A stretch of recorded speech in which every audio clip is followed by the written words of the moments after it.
Hello' বন্ধুসকল, আজিৰ এই ভিডিঅ'টোত আমি কথা পাতিম আপুনি আপোনাৰ CKYC নম্বৰটো কেনেকৈ জানিব।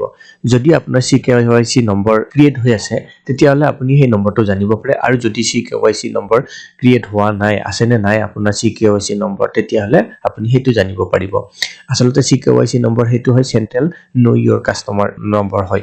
আচলতে আমি যেতিয়াই বেংক একাউণ্ট খুলিবলৈ বা মিউচুৱেল ফাণ্ড খুলিবলৈ বা আন কিবা ফাইনেন্সিয়েল একাউণ্ট খুলিবলৈ যাওঁ তেতিয়াহ'লে আমি তাত KYC ডকুমেন্ট জমা কৰিব লাগে আৰু তেতিয়াই আমাৰ একাউণ্টটো ওপেন হ'ব।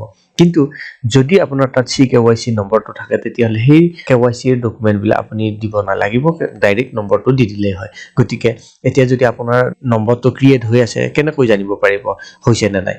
আহক এতিয়া আমি গুগলত গুচি যাওঁ। এতিয়া গুগলত আমি টাইপ কৰিম CKYCindia.in আৰু সাৰ্চ কৰি দিম, আৰু সাৰ্চ কৰাৰ লগে লগে তলত কিছুমান সাৰ্চ ৰিজাল্ট আহিব। ইয়াৰ ভিতৰত প্ৰথমটো সাৰ্চ ৰিজাল্টৰ ওপৰত ফেটছ ইয়ৰ CKYC কাৰ্ড, সেইটোৰ ওপৰতে ক্লিক কৰি দিম। তাৰ ওপৰত ক্লিক কৰাৰ পাছত আপোনাৰ মোবাইল নম্বৰটো ইয়াত এণ্টাৰ কৰিবলৈ কোৱা হ'ব। মোবাইল নম্বৰ সেইটো এণ্টাৰ কৰিব লাগিব যিটো আপোনাৰ বেংক একাউণ্ট বা মিউচুৱেল ফাণ্ড একাউণ্ট যিহত দিয়া আছে সেই মোবাইল নম্বৰটো ইয়াত ভৰাব লাগিব, যাতে আপোনাৰ যিটো KYC আছে সেইটো ফেটছ কৰিব পাৰে, সেইটোৰ লগতে এইটো লিংক থাকে। গতিকে সেইটো নম্বৰ ইয়াত আপুনি দিয়ক আৰু এই যে কেপচা কোডটো এইটো ভৰাওক, তাৰপিছত নেক্সট কৰি দিয়ক।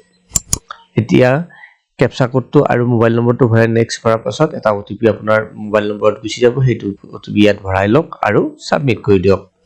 সাবমিট কৰাৰ লগে লগে মোৰ ইয়াত দেখুওৱা হৈছে ইয়ৰ mobile number is not registered with CKYC।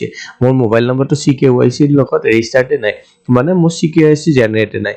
মই এই নম্বৰটোৰে মোৰ একাউণ্টত সকলোবিলাক একাউণ্টতে বেংকৰ একাউণ্ট বা মিউচুৱেল ফাণ্ড সকলোবিলাকতে দিয়া আছে, কিন্তু এই নম্বৰটোৰ এগেইনষ্টত কোনো CKYC ক্ৰিয়েট হোৱা নাই। যদি CKYC ক্ৰিয়েট কৰিব লাগে তেতিয়াহ'লে আমি আমাৰ বেংক বা মিউচুৱেল ফাণ্ড বা যিটো ডিমেট একাউণ্ট প্ৰভাইডাৰ আছে তেওঁলোকক আমি ৰিকুৱেষ্ট কৰিব লাগিব আমাৰ CKYC আপডেট কৰি দিয়া যায়।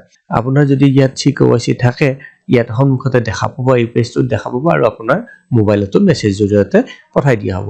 বন্ধুসকল, এনেকৈয়ে আপুনিও আপোনাৰ CKYC নম্বৰ জেনেৰেট হৈছে নে নাই আৰু যদি জেনেৰেট হৈছে তাৰ নম্বৰটো জানিব পাৰে।